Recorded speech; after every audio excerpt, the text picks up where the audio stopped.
Welcome to episode 81. Hey, this is John Lee Dumas of EO Fire, and you're listening to Who Did That Voice, where we take an in-depth look at voiceovers. Ready to take a vacay, but you just don't have the time to plan? Let the agents at 3D Travel Company pamper you and take care of all the little details. Find us at www.whodidthatvoice.co and click the Book Now button on the left-hand side. For a limited time, Who Did That Voice listeners can receive a Disney gift card for qualifying Disney and Universal trips, booked and traveled by 2017. Hurry and book today so you can travel away.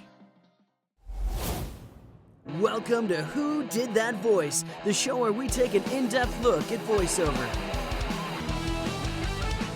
And now, here's your host, Trenton Larkin.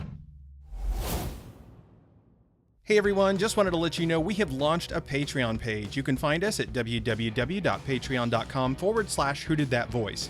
What is Patreon, you say? Well, it's a lot like a Kickstarter or Indiegogo campaign that allows you to help support us on a monthly basis. For as little as $1 a month, you can help support the show and earn amazing perks. Help us out today and join the Who Did That Voice family in a new way. Hello everyone and welcome back to the show. Today's special guest is the new voice of Inspector Gadget. Golf. What better way to spend my retirement?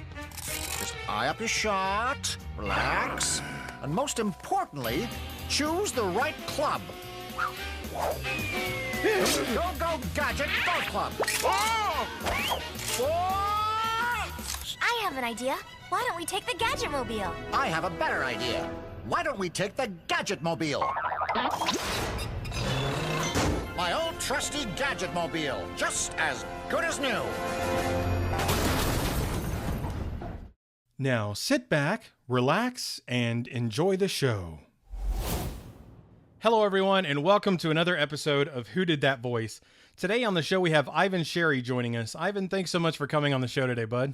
Hey, my pleasure, man. My pleasure to be here with you. When I say be here with you, I mean be about 2,500 miles away from you. Absolutely, up there in Toronto. You know, the very first thing we always like to do, Ivan, when we have a new guest on the show is to get to know them. So who was Ivan Sherry growing up into the man and actor who became an actor and then did voice acting as well? Wow, like who was I when I was a kid? Yeah, like who was Ivan Sherry growing up into the man he became? Yeah. That's an interesting question, and I don't really think about that an awful lot. So I was a smart kid. I was a very bright kid. I had a couple of nicknames in grade school. One was it was Professor, but that'll tell you pretty much all you need to know. And they're not talking about the guy from Gilligan's Island quite so much as just sort of more of a derogatory, pejorative way of saying Professor. And my other one was when I came and went from England a lot. My dad's hobby was emigrating. So when I went back one year, I played a lot of soccer. And all the kids in my little country school knew that I was from North America. And so they called me Cosmo after the New York Cosmos from the North American Soccer League. So I was a smart kid. I wasn't particularly gifted as an athlete. I always made the teams, but I rarely made it off the bench. I think being English, that English sense of humor really stuck with me and has always stayed with me. The wordplay and that very, very dry sense of humor, that certainly helped me or formed who I am now as a, in quotation marks, grown up. Awesome. And so how did you become an actor and then get into voice acting, Ivan? Well, I was, I got to that point where I was finishing high school and, you had to apply to college, as you guys say. And I had no idea what I wanted to do. I didn't even know what a major was. I had no clue. And then in my last year of high school, I played Krupke in West Side Story in my high school. And then a friend of mine who was a couple years ahead asked me to be a part of a comedy review, sort of a Second City type sketch comedy type thing. And I kind of fell in love with it. And it runs in my family back about 150 years. And so there's something to it being in the blood. And so I left university and I moved back to England, to London. I was going to go to theater school, which I changed my mind again after about a year, came back to Canada, almost finished college, and then moved to Toronto to just try and start acting on my own and try and enter the business and see how it went, And so that's how I started out. And then, you put your time in, and you get an agent, and then hopefully you get a better agent. And then you start getting the opportunities. And for some, it happens earlier, right away. Some it happens later. I was kind of, I didn't really know how to go about it because they never train you about the business of acting. So it took me a while to get going. I was a bit of a late bloomer. But it was only really about 10 years ago I started getting auditions for animation and a lot more voice stuff. And that kind of sat with me really well. And it was in a really good place for me. So I took to it I took to it like a giraffe to water. Like a giraffe to water. Nice.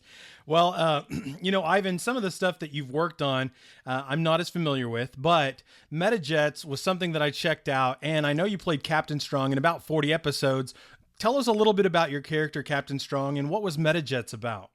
Captain Strong talked like this. He was pretty tough, hard-nosed, chisel kind of guy. And he was an ex-pilot, but now he looked after the kids who ran he was on the Secret Service part of the kids' pilot team.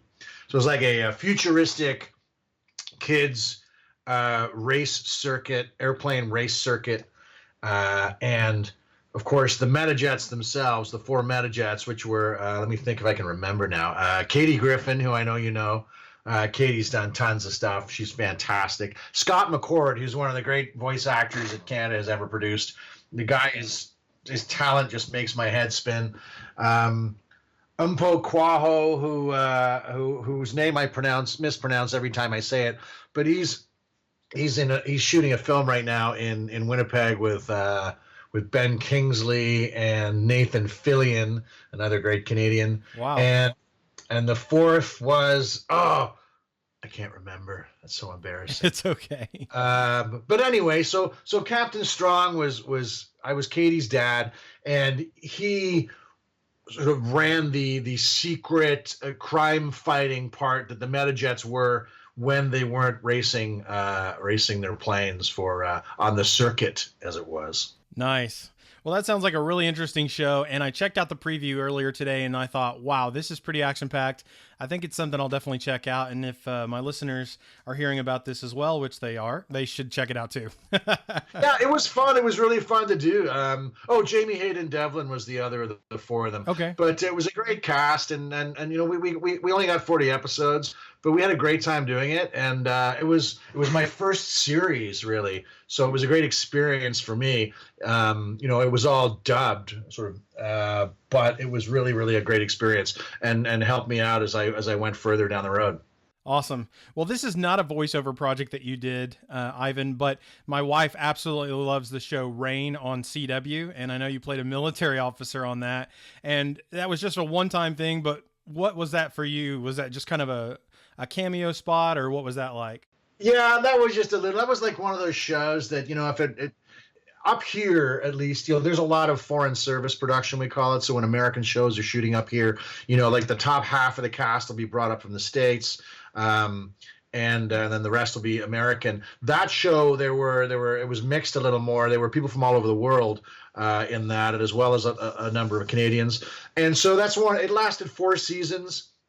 And, a lot of us were lucky enough to get on, even just for smaller parts.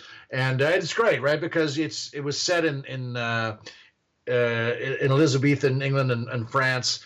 And so you got to dress up, and it was almost like being in your own Dungeons and Dragons game. It was a pretty cool thing to be part of. But for me, it was, I got all costumed up and dirtied up, and I went out and I delivered my 2 lines, and that was about it. However, it did reintroduce me to someone who's become a very, very good friend of mine, this comedian, writer and actor named Marilla Wex, who is lovely. And you should check out a show called The Beaverton, Beaver like the animal, Ton, The Beaverton, which is kind of like they started as an online, like The Onion, satirical news, And they've got their own TV show up here, and Marilla's the foreign correspondent on that. It's well worth checking out. It's really funny.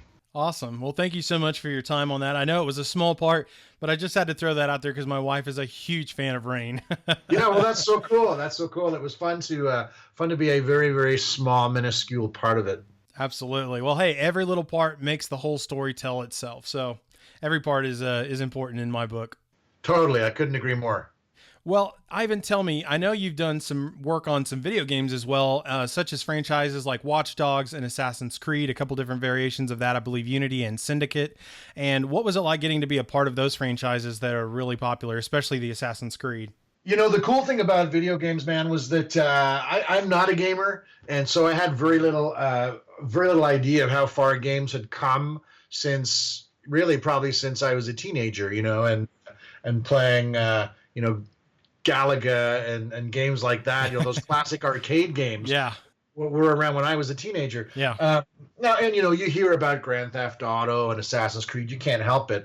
But I had no idea really how the game industry had developed over the years. And so to be a part of those was incredible. And doing performance capture is for me, the most freeing, imaginative acting that there is.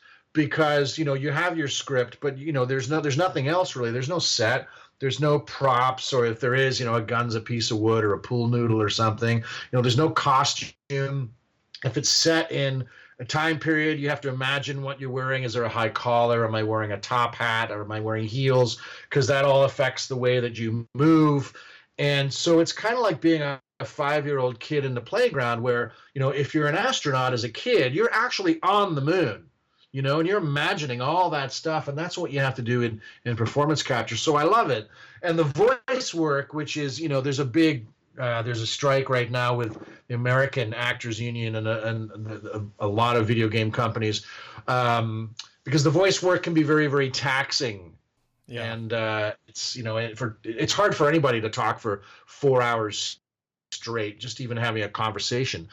But, you know, when you're doing all those things that are required for gaming, like the death throws and, you know, you're stabbed in the shoulder and you need a short reaction, a medium reaction, and a long reaction. And then you're stabbed in the other shoulder and you have to do it again. And you think, but it's the same noise. It's just a different shoulder. I don't make a different noise depending on which shoulder I'm stabbed in, but you do it anyway. And then it's, you know, you're on fire.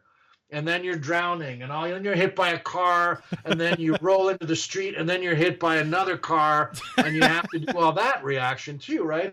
And any gamer will tell you that if that stuff isn't absolutely real, doesn't sound real, it takes them out of the game because they know that. So you've really got to go there, and it's incredibly taxing. I love it, and I've been very, very blessed to have been a part of, you know, the games you mentioned, and another. I think in the last year I've been involved with another 4 or 5 projects for Ubisoft, of which I cannot speak, of course, because of the top secret nature of all these. I understand. But I love it. I really do. And I'm actually developing a workshop up here to start teaching performance capture and the voice work stuff to actors, because there's virtually nowhere else to go. There's nowhere to go up here. Well, hey, if you find a market that needs something and you provide it, you know, they will come. Absolutely. I couldn't agree more.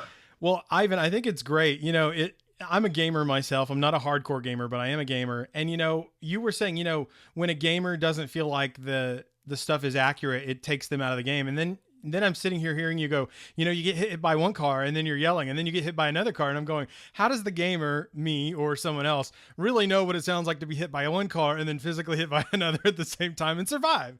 You know, well, so it's kind of funny. It's kind of funny. But, you know, absolutely. There's always but, that as element. long as it sounds believable, yeah, you believe it. Like, you don't necessarily know that it's accurate in the sense of what it sounds like to get run over by a Mack truck. You certainly know what it sounds like when it doesn't sound right. Yeah. You know? No, I just thought it was hilarious because when you said that, I was like, I've never thought about that before. But we do, you know, you are sometimes critical of a game going, this sound does not sound remotely like a door opening or a blaster or whatever, or the actor's voice, whatever they're doing. You're like, that doesn't sound like he just got knifed to death. You know, it sounds like he stubbed his toe on the door or something, you know, but it's funny. Or, you know, if, you know, they hire, you know, an actor like me, and I'm an actor like me, to do a bunch of different voices throughout the game, but unless you have that fluency with, with changing your pitch or your register or your dialect, your accent, whatever it is, gamers know that, hang on a minute, that guy was the same guy as that guy. Yeah. And it makes a difference, right? Yeah, it does. It totally does. Well, the very big project that I really wanted to talk about today was one that I grew up loving, and this is a newer rendition of it. It's one that I haven't been familiar with myself, but Inspector Gadget is absolutely one of my favorite characters of all times. How did you end up getting that role, and how did that job come about for you? Blind luck and watching way too much Get Smart as a child. I think. Sorry, go ahead. No, I'm sorry. I didn't mean to cut you off. So I was going to say, so was Don Adams a character then that you kind of found a fascination with as a child then, apparently? Yeah, I love that kind of... Gadget's a classic clown, right? You know, and clowns go back hundreds of years, and they translate into any language because really, you could cut the soundtrack and Inspector Gadget would still be funny. Yeah. So that... I love because I started in theater and I love the theater, and that's where the clowns came from. Get Smart was a classic clown. I mean, 86 was brilliant. And the show was so good. And I mean, you just look at the people that were behind it and you totally understand why it was so good. So when my agent called me and said, and for her, it was just, you got an audition for an animated series, Inspector Gadget. And I went, great, this is great, because, that was a sort of a back pocket voice for me. Yeah. But I wasn't called in to audition for Inspector Gadget. Really?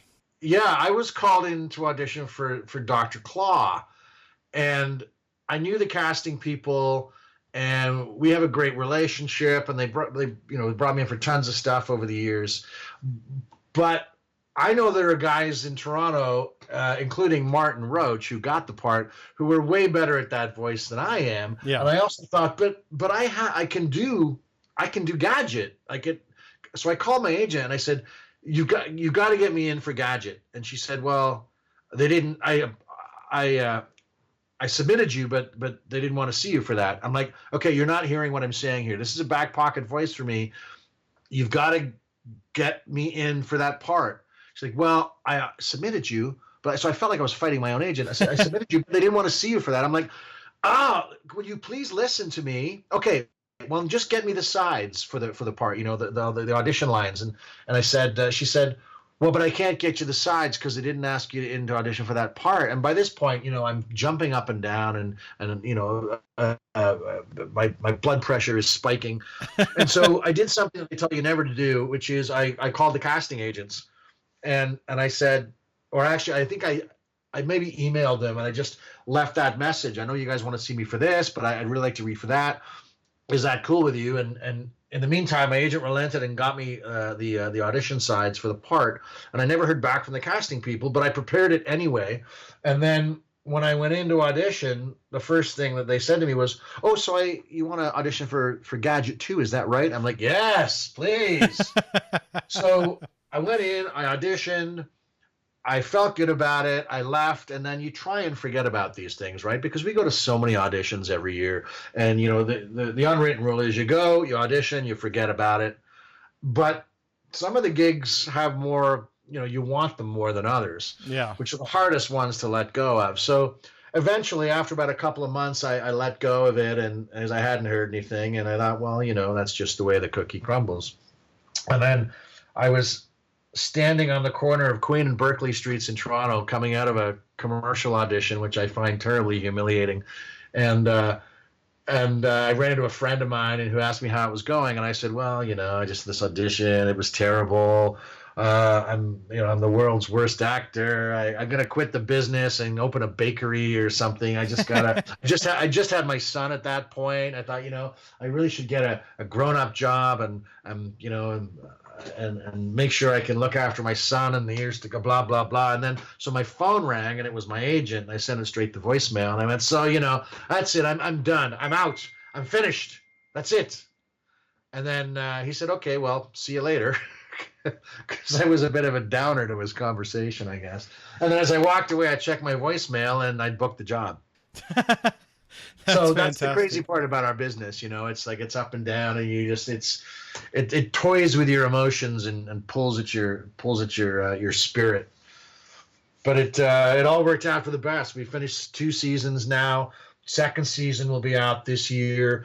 And then after Kellyanne Conway's comment the week before last saying that she's not Inspector Gadget, one of our big satirical news programs, that's twice I've mentioned satirical news programs, and we do have more than one,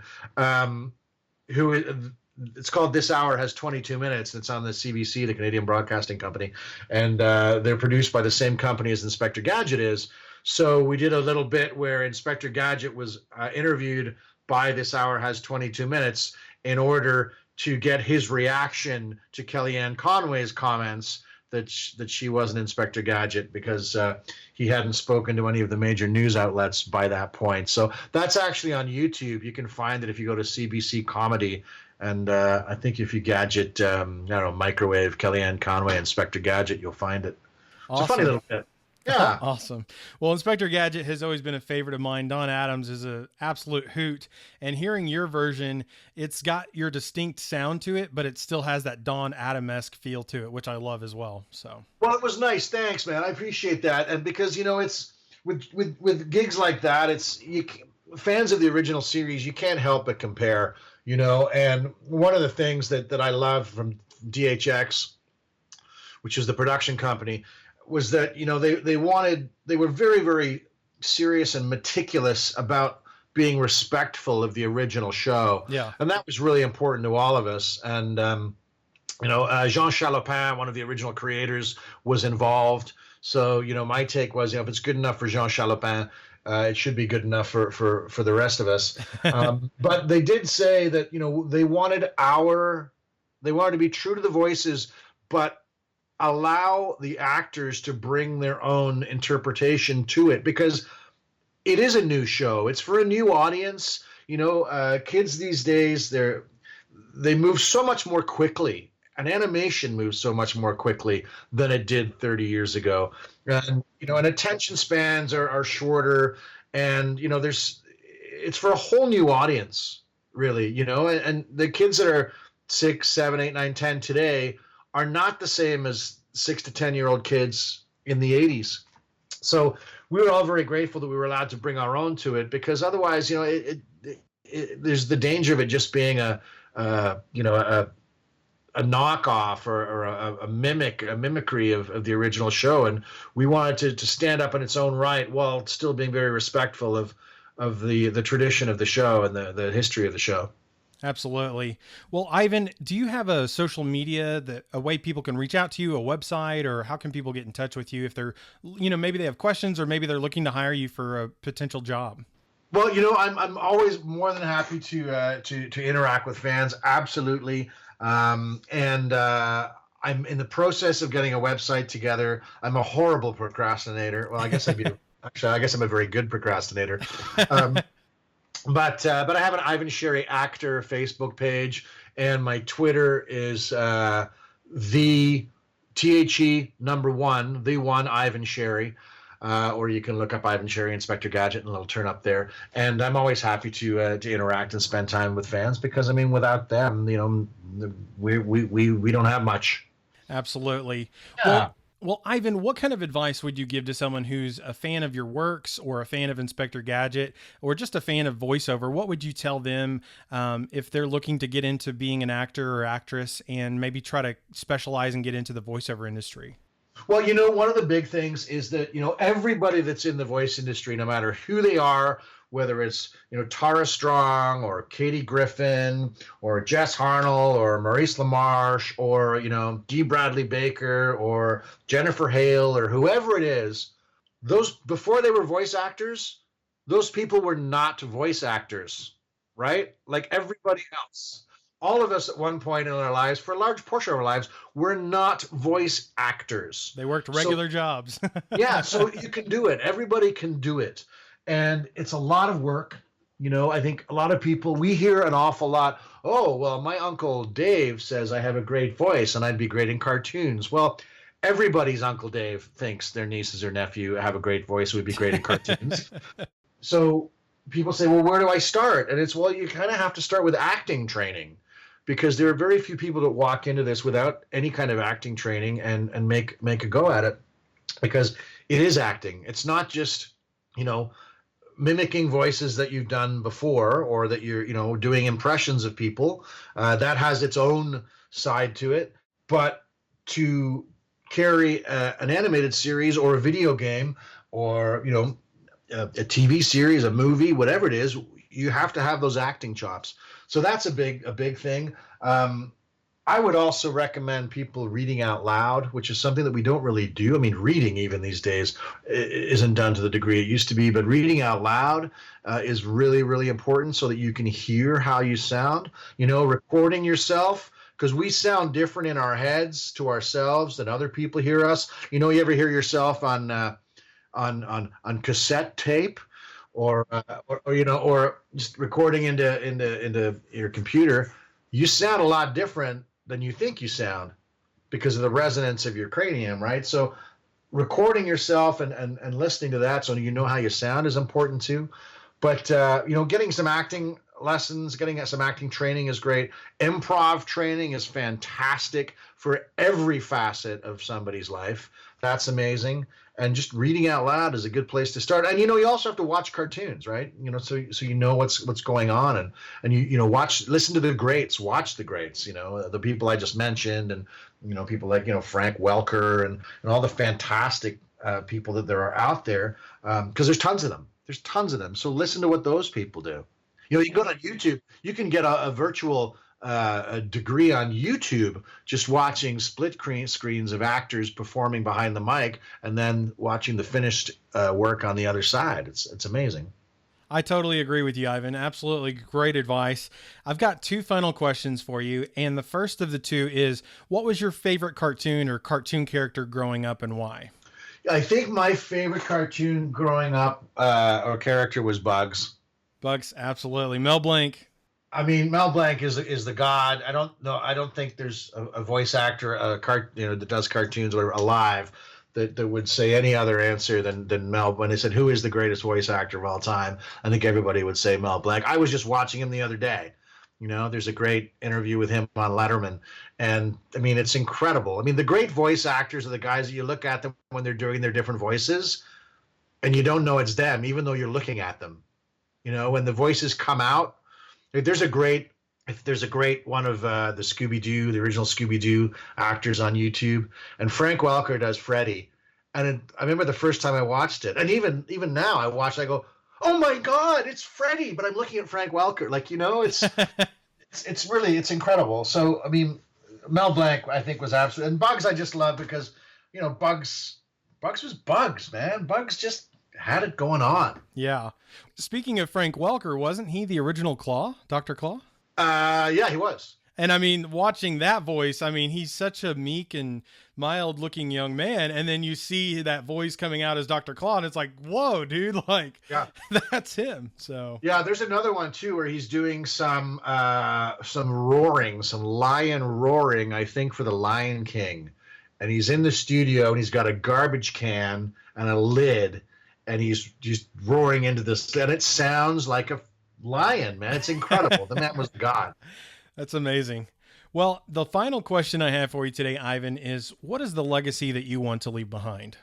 The legacy I want to leave behind is, when I finally, many years from now, hopefully, when I shuffle off, it's all about my son, really. I mean, as much as I love my work, as much as I am privileged and grateful to be in the position that I'm in, it's all about being the best dad I can be to my son. And if when that day comes, I would just love it if if he thought that he was pretty privileged to have the dad he had, because I know I'll feel that pretty privileged to have had the son I had. So really, it's all about family when it comes to that. That's really special, Ivan. I really I hold that in high regards because family is number one in my life. You bet. And I think that's amazing. That's a wonderful legacy. I think that should be a legacy first and foremost for anyone. So I applaud you for that. Can I plug something real quick before we sign off, man? Absolutely. I just had the great pleasure of a recurring role in the new season of Fargo. Nice. Which kind of does tie into to the voice acting thing because obviously it's set in North Dakota and Minnesota. So it's the new season starts on April 19th. I got 3 episodes in the season, and it's so good, man. The writing is so incredible. And if you've seen the first or second season, it doesn't really matter because all the seasons stand independently of one another. But I think the third season, Ewan McGregor and Carrie Coon and David Thewlis and Michael Stuhlbarg and all these people are just incredible in season 3, and I'm very blessed to be a small part of it. Absolutely. That's fantastic that you were able to be a part of that amazing series as well. Yeah, man. Well, it has been an absolute honor and pleasure having you on the show today. Would you give us a closeout today as Inspector Gadget? Absolutely, Trenton. And the main reason I'm sitting here today... What's the main reason I'm sitting here today, Chief? Right. Blind luck. This has been Ivan Sherry on Who Did That Voice? This has been Inspector Gadget on Who Did That... What was it? Whatever they did. Well, everyone, I sure hope you enjoyed today's episode with Ivan Sherry, the voice of Inspector Gadget. And if you did, please find me on Facebook, Twitter, or Instagram by searching Who Did That Voice. I would love to hear from you. You know, a question you might ask yourself is, where can I listen to Who Did That Voice? That's an excellent question. You can hear us on iTunes, Stitcher Radio, TuneIn Radio, YouTube, and our website at www.whodidthatvoice.co. Click the Episodes tab and listen away.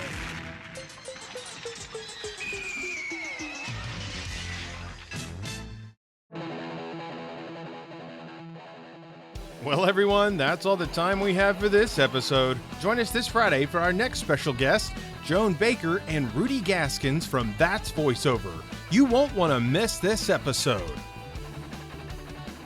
Hey, do you ask yourself who did that voice? Well, if you do, go to our website, www.whodidthatvoice.co, and click on the Episodes tab. Choose an actor, pick their name, and see pictures from the different characters they've voiced in their career. Thank you for joining us today. We'll see you next time for more discoveries on Who Did That Voice.